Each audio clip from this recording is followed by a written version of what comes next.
Welcome to the NancoVerse podcast, where we discuss conversations for a better tomorrow. I'm your host Naman, and I look forward to talking about things that are happening in the world and how they're affecting me, how they're affecting you. Getting to know information is one of the most potent ways to live this life, and I enjoy this process a lot. Speaking into the mic and tuning in with my listeners. How is everyone doing? I'm recording this on Christmas Day at 10 in the night. Christmas is almost over. However, I hope you guys had a good one, and whoever's working even during the Christmas hours. I'd like to share a little small anecdote of a story before I get on to the topics of the day. A few days back, I was in the Delhi metro, and there was a man on his phone shouting at a person that he was speaking to. He was an older man, slightly fat. He had very thick sideburns and a fat mustache. He was on the phone with his wireless earphones on, and he was quite charged and animated while he was talking to this person on the phone. And he kept repeating that I am giving you the orders, so please go do this job. And he was very concerned about this person not being able to do what he needed to be done. I wasn't really sure as to why does he seem so anxious, angry, and he was shouting at this person that he was trying to talk to, clearly giving him instructions, and he seemed like a senior person in terms of the place that he was working at. He seemed very charged for about 5 minutes, and on the call he was shouting at this person to get this work done. It's 9 o'clock on a Friday. And for context, like most corporate people don't work at that time in Friday. However, this person seemed to be addressing a person who's working somewhere. Turns out that this man works as a facility provider, facility manager at a hospital, a big hospital. Makes me think about how some jobs are different from others. Some jobs have a bigger repercussion if not done right. And even though inside the metro, it seemed that he's building up a lot of anxiety for people around him, because he's literally shouting on the phone. The week has ended, and he's shouting at this person to get his work done. But turns out he's a sweet. I actually said hi to him. I said, like, hi sir, I'm Naman. I want to introduce myself, and I actually want to know as to what do you do. So he smiled at me, and he was gentle after that. On the call, he was very strict with this junior person that he was speaking to. He kept telling him to follow the instructions and do the work, follow the instructions and do the work. And while I was talking to him, he was quite sweet. He smiled at me and he told me that he works as a facility manager. He makes sure that the quality of the hospital remains. And then he even takes care of the hygiene of the building. So, salute to all the people who are out there getting work done while everybody else is enjoying the relatively lesser work that comes around for corporate people. Such as me, I work jobs. And in my profession, it's a little bit of a lull period at this point in time, which is nice. Like, a little downtime where you can connect with your family, your friends, with yourself as well. I've been going on walks. I've been enjoying the winter season. It's quite cold here. And yes, this was something quite interesting that happened to me. So I thought I'd start the podcast with this. Merry Christmas to all my listeners. I'd like to start today's podcast by talking a little bit about what Christmas is. It's very basic information. I would also, after this, when I say it's basic information, it's about the history of Christmas, in a sense, where did this come from? Where did Santa Claus come from? There's a very interesting article in the newspaper by Rishika Singh in the Indian Express, which talks about the origins of Santa Claus and some other Nordic spirits that are involved in Christmas. So this is a very interesting article. There's another topic that I would like to talk about in this podcast is about Brij Bhushan Singh, who was the former president of the Wrestling Federation of India. This is a story that some of my listeners might already know about, that there is a little bit of history there. Brij Bhushan Sharan Singh, who is an MP from Brij of Bharatiya Janata Party, member of parliament. This person has been accused of sexually harassing has been accused by 6 women wrestlers of sexually harassing them. There is an active case that is registered with the Delhi police. These are allegations that have been made on him, and by 6 very credible wrestlers of that have represented India on different forums. There is a lot to this. It's a story that I've been hearing about for the longest time, because a few months back the wrestlers were on the streets of Delhi asking for justice, asking for Mr. Bhushan to step down from the presidentship of WFI. Least that one could do was that he be taken out of wrestling. Wrestling is a sport that I'm personally very interested in learning as well. Wrestlers are some of the most strong-willed people. They're very mentally strong. Their bodies are burnt into becoming the strongest version of themselves. India has had a very relatively better history in terms of winning medals at different positions, like say the Olympics or Commonwealth Games. Bajrang Punia kept his Bharat Ratna outside on the street when the recent presidential elections for the WFI were declared, where Sanjay Singh, who is an aide of Mr. Brij Bhushan, became the president. There were some very disturbing images that came out of the celebration for that presidentship winning. The case has been updated and Sanjay Singh is no longer the president anymore after the elections which were held. It seemed like Brij Bhushan would still be running the show. He was running WFI from his home in New Delhi. He has been given a bungalow. Brij Bhushan Singh is an extremely influential MP for Bharatiya Janata Party and is an important figure in the party. The reason that he was even given the presidentship beyond his tenure also had to do with the fact that he's an influential person who wins seats, which at the end of the day makes a political party relevant, especially someone like the Bharatiya Janata Party. Now Sanjay Singh, who is an aide of Brij Bhushan, has been removed. However, after such allegations being raised against a person like that, still their presence in this entire federation just talks about the situation and how are we managing sports in this country. Ours is a country where sports is kind of seen as either a 0 or a 100. Like you're either a sports person or you're a fat person. Like there is no center. Sports is something that we need to develop in the younger people in this country and also the older people in this country, so that the older people can motivate the younger people. Sports as a culture has not, in my opinion, especially in the civilian areas, it's not something that I see a lot of infrastructure for, awareness for. People who take the decision to become sports people, I have nothing but respect for them to show up and want to win for themselves, for their countries, to have a better future. Why would we want to make it difficult for them? Why would we want to have predators at the top positions that make it difficult for them? If sexual favors allegedly are not exchanged, they are not given an opportunity. I choose to talk about this topic because as a citizen, it shakes my conscience when I think that there can be times where women speak out against a person and that person still enjoys a lot of power because he happens to be an influential MP, which is important to get numbers for, to win elections. It's a democratic reality that we live in. When we think of democracy, we would want people who represent us well. These should be people who interact with the public in a good manner, in a matter of respect, in a matter of giving them the opportunities that they deserve and trying their best to give them the opportunities. However, when there are people who are strong enough to be let off by their acts, they happen to be in a position of power. The president of the Wrestling Federation of India would definitely be a person who can make or break someone's career. Mr. Brij Bhushan Singh, who is an MP from the Bharatiya Janata Party, happened to be a very powerful person.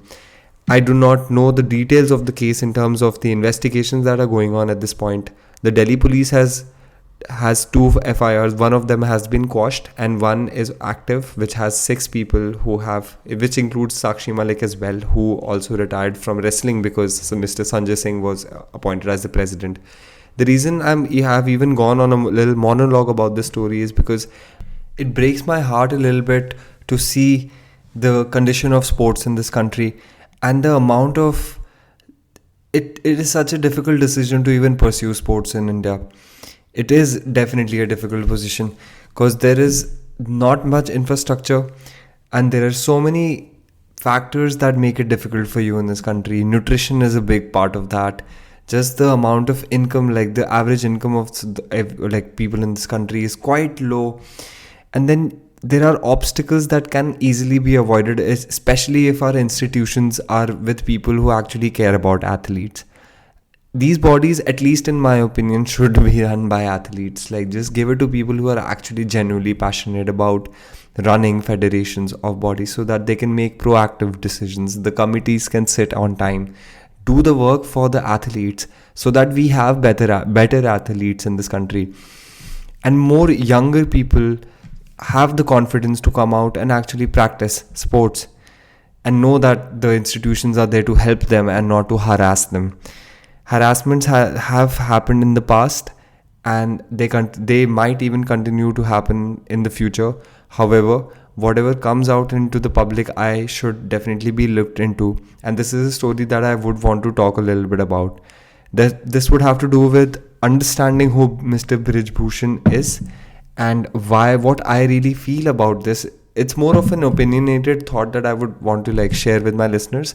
And obviously it's a case that is under which is being investigated at this point. There has been an FIR that has been filed, and these things are in court right now, being investigated and being probed by the agencies.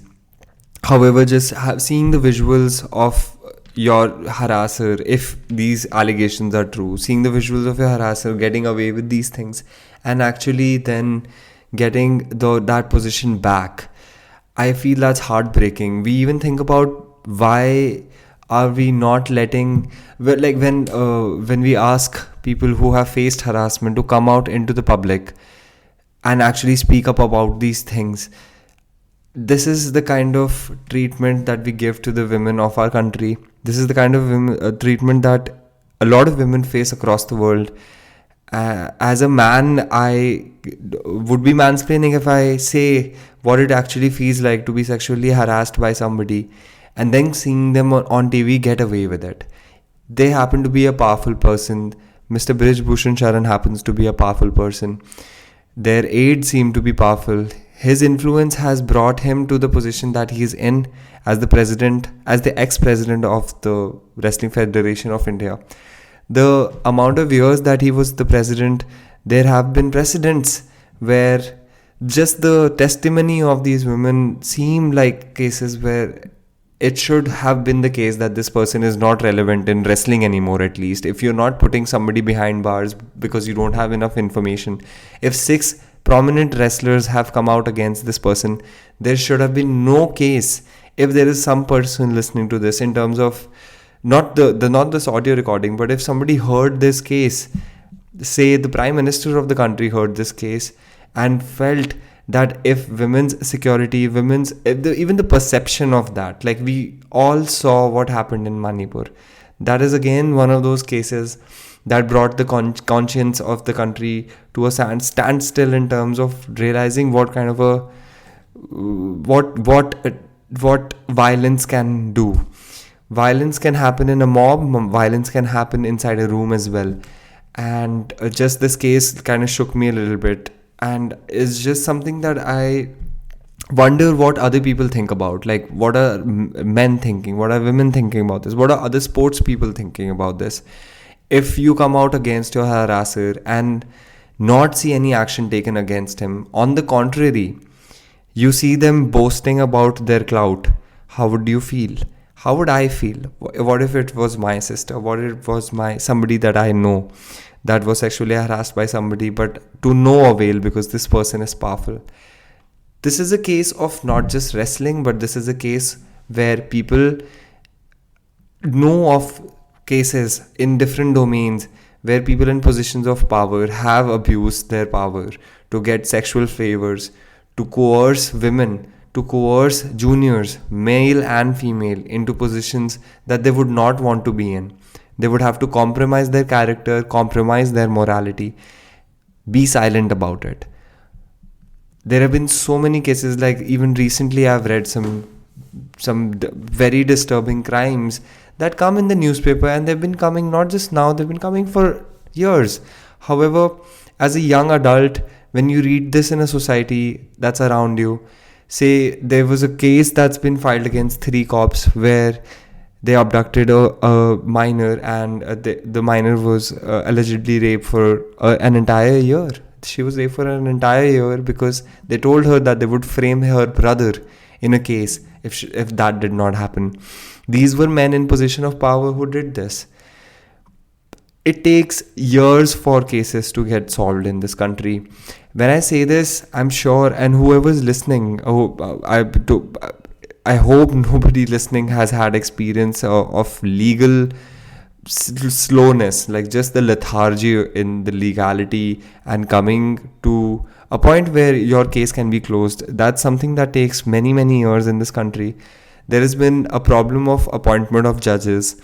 There's been a problem of giving even POSCO cases, which are against crimes against children. There was a news story talking about how these cases are they are by authority fast tracked. However, that doesn't happen a lot as well. Heinous crimes are also not looked out after, and convictions are not laid out after due deliberation. Obviously, nobody innocent should be put behind bars or prosecuted for their actions. However, sometimes there are cases where your gut can tell you better. This has been a long conversation, and this actually could be just what I was wanting to speak about this case in terms of how much it affects me. And I think people should have a little bit of an awareness about what this is, and this could happen to anyone in the coming future as well. If somebody that you know would want to pursue sports, and the federation head of that sport, it could be badminton, wrestling, steeplechase, track and field, any of these things, turns out to be a sexual harasser, I think that would be such a big determinant of pursuing that sport further, and they would have to quench their passion and get into something that they don't want to do. It's a sad situation. It's a case that I would want to read more about and get an understanding about why is it that we do this to ourselves as a society. Why do we have to have people run federations where they are exploiting it, where they're exploiting the people who are directly affected by the decisions that they make? And that's something that we all need to think about as a society, especially people in the positions of power, higher than the positions that are being, the people who are exercising their powers in a bad way. If there are vigilance commissions, if there are anti-corruption bodies, if there's the police, if there are authorities that look out for these things, why is it that a person of power is given more leeway, and people who don't have the power are definitely not in a good position to get the justice that they require? It took wrestlers to come to the streets of Delhi and protest for months for the person to at least be put down from the presidentship of the federation, only to see his aide become the president after the elections were held 2 days back. And these guys go out for a party, like flexing their power. A little bit of morality in public office would be nice to see as a citizen. Not everybody practices or even pursues politics. We expect our politicians to work for us. We expect our politicians to have some form of character and dignity where they are not flexing their power, instead working with the people. But these are idealistic thoughts that I have as a person, and I hold them with a lot of courage and respect. What are your thoughts on this, my listeners? I was going to go on a segment about this through any of the newspapers that are out there, or read about it. However, I feel honest and genuine thoughts about something like this are more important than just reading out facts. It's that's because your honest thoughts come from a place of conscience, and if they're moving and being shattered because of what you feel about it, that's more valuable than what is actually the case. But the wrestler community is a lot of times from Haryana. Haryana is a state which has bred some amazing wrestlers, like because of the akhada culture that there is. Mr. Brij Bhushan was also a practitioner of the akhada, actually. There is a lot of wrestlers from Haryana. Jats. Next year, there are the elections in Haryana. BJP has taken some cognizance of this, and removed Mr. Sanjay Singh from the presidentship of WFI to kind of tell the judge that, hey, we are not supporters of molesters of women of your community. It takes an election to do something that should have been done in the first thing, like in the first place. Like, even if this person is extremely influential, they could be just made to sit down made to sit down and told that, hey, this is not right.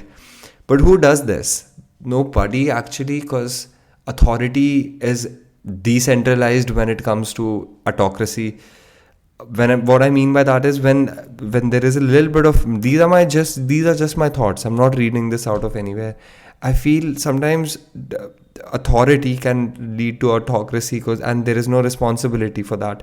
This person gets away with a lot of crime. Whoever gets away with a lot of crime knows that they can get away with it. Somebody who is committing crime with some form of an understanding that they're doing something wrong should have some form of understanding that maybe they will not be prosecuted for something this wrong, because they're in a position of power, they're in a position of leverage for an organization which is led by individuals, however still an organization. So, getting into a little bit of a lighter note for the podcast, I would like to talk about the history of Christmas. Yes, it's been heavy to even just speaking for about 10 minutes about this case of Mr. Brij Bhushan and how he allegedly sexually harassed wrestlers and was put back into the presidentship. I would want to, it being the Christmas day, I would want to read a little bit about Christmas and its history. This is a very interesting article written by Rishika Singh in the Indian Express. It says, the many origins of Santa Claus, from Christian saints to the evil Nordic spirits. Ooh, there are some evil Nordic spirits. I've always been curious about Norway. It just seems like a place, no way that I would be living there. No way, Norway. Because 6 months of darkness and 6 months of something like that, there is something behind the geography of this. I'm sure my listeners who have more knowledge, please do share that with me. However, Norway seems like an interesting place. Currently it's extremely grey and dark. I was seeing some reels on Instagram. However, something to do with Santa Claus and the evil Nordic spirits. Quite interesting. Let's get into this. For millions of people worldwide, giving and receiving gifts form an important part of Christmas celebrations. This is fun, little small little gifts. I was given some chocolates. I was really happy to receive them. I have gotten some gifts as well for my loved ones, and I would love to talk more about that. However, it's true that receiving and giving gifts is an important part of Christmas. Presents are bought for children and numerous exchanges organized among friends and office colleagues. These gifts are often given out under the name of Santa Claus. Santa Claus! Did you guys believe in Santa Claus? I do not think so. It wasn't much big of a factor. I mean, I have grown up in India, and India is not really a Christian-dominated country. However, I've seen Santa Claus being celebrated, and in the markets, in the streets, it becomes bright and red. As a society, that's quite interesting because we like to celebrate festivals from different religions. How did this grandfatherly figure come to be linked with Christmas and with the tradition of gifting? Here, we take a look at the legends, the forces of economics and politics that shaped and popularized Santa Claus. Saint Nicholas, Nuttupuki, the precursors. There's a really interesting word that they are going to explain further, which is Nuttipuki. It's spelled as NwttiPukki. It sounds like a very South Indian name to me, but it's not, which is the interesting part. Saint Nicholas, Nuttipuki, the precursors. These were the precursors. The popular image of Santa Claus is based on traditions associated with Saint Nicholas, a 4th century Christian saint. 4th century, okay. He was seen as a patron saint of children. Saint Nicholas was seen as a patron saint of children.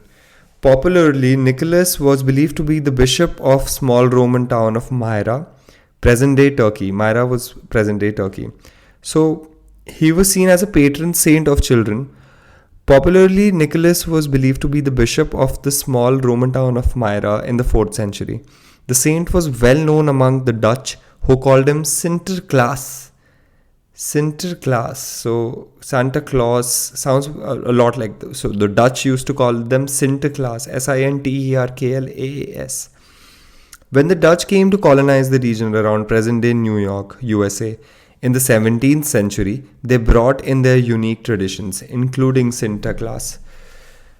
Finland also lays claims to the mythology of Santa Claus. In the Middle Ages, the Finns celebrated Yule, a pagan midwinter festival. Paganism refers to the religious and spiritual beliefs which prevailed before the coming of the major modern religions. Quote, on Saint Knut's Day, 13th January, it's spelled as Knuts. I wonder if it's pronounced like that. On Saint Knut's Day, the day many Nordic countries mark the end of the holiday season, Nuttupukki. Okay, so Nuttupukki is it's the mark of the end of the holiday season. Interesting. Men dressed in fur jackets, birch bark masks and horns would go door to door to demand gifts and scrounge for leftover food. While these were evil spirits, the 1800s saw the stories of Saint Nicholas make their way here. His image blended with the pre-existing tradition of the mass Nuttupukki to create Joulupukki. This sounds so like a Tamil, like a South Indian thing. Joulupukki. Translating to Yule goat. Joulupukki, which is spelled as Joulupukki. Joulupukki handed out gifts instead of demanding them. This figure was known to wear red robes and deliver gifts, as modern day Santa as we know it. Interestingly, the UK also had a pre-existing figure called Father Christmas. The University of York notes in an article that, quite unlike Santa, he, quote, presided over festival parties, feasts and drinking. Christmas was focused more on entertainment for adults rather than a time for children. This changed with the Victorian period in the 19th century, which was accompanied by societal changes such as greater focus on family life. It was this sentiment that could have given rise to a more familiar, kinder figure aimed at children. Santa, the giver of gifts in more modern times. Paul Ringel, an associate professor of history, wrote in The Atlantic in 2015 that Christmas gift giving emerged through a mix of different trends. The emergence of a toy industry in the early 1800s, increasing commercialization, and the increasing population of New York. There seemed to be a concern among the elite sections of society over the celebrations that the working class would engage in and the holidays that they would demand from their bosses. In a newly congested urban environment, though, aristocrats worried that such celebrations might become vehicles for protests when employers refused to give workers time off during the holidays, or when a longer winter or unemployment loomed for seasonal laborers. Gift giving was therefore the product of overlapping interests between elites who wanted to move raucous celebrations out of the streets and into homes, and families who simultaneously wanted to keep their children safe at home and expose them in limited amounts to commercial entertainment. Stay at home is what the elites want. Okay. The History Channel further notes that in 1881, the History Channel further notes that in 1881, political cartoonist Thomas Nast drew on an 1823 poem from Clement Clarke Moore called A Visit from St. Nicholas. The poem featured lines with imagery such as miniature sleigh and 8 tiny reindeer. And the beard on his chin was white as snow, and bundles of toy he had flung on his back. This poem greatly influenced how we see Santa today, after Nast's cartoon put his description to paper. Interesting. It's Christmas. Merry Christmas, listeners. There's a lot to celebrate. There is a lot to think about. I would like to put a cap on today's podcast. The first segment of the podcast was a little bit of a rant. I was going to read a little bit about the case. However, I felt my honest thoughts mean more at this point. And if there is a conclusive article that I get across where they give a background about this entire case and its current updates, I would definitely bring that up as well. because I feel it's important to talk about difficult things. It's important to talk about things that genuinely affect you. And I would love to know your thoughts about this as well. What do you think should be the case for sports bodies? Who should be leading them? It should, according to me at least, it should be passionate people who are honest, who are also respectful, and would definitely not come from a position of power but from a position of passion. And when it comes to Christmas, I hope everyone's had a time where they're able to be in tune with themselves and be in tune with their environments. That's something that's very important. A lot of times there's a pressure to go out, do things, spend a lot of money that you don't have to impress people that you don't need to impress.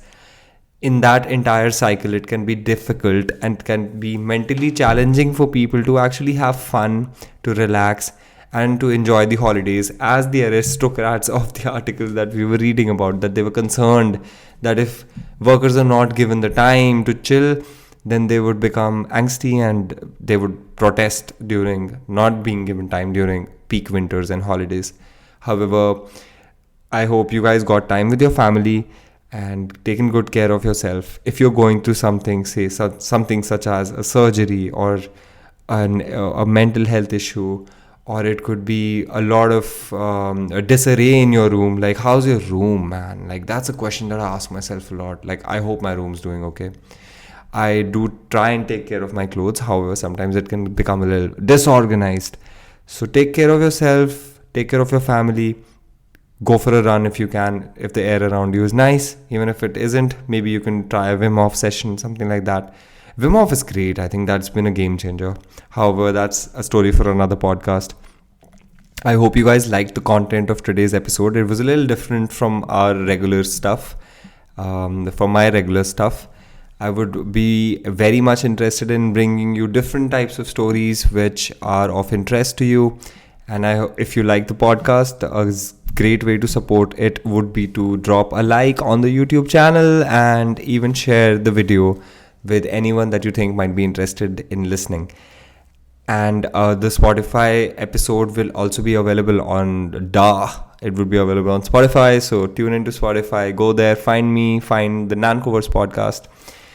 If you have any guest suggestions, you can DM me on Instagram. You can find me there as NancoVerse, and we can get a conversation going. I hope everyone stays alive, stays happy, live well, man. Take care of the people around you. Take care of yourself. Jai Hind.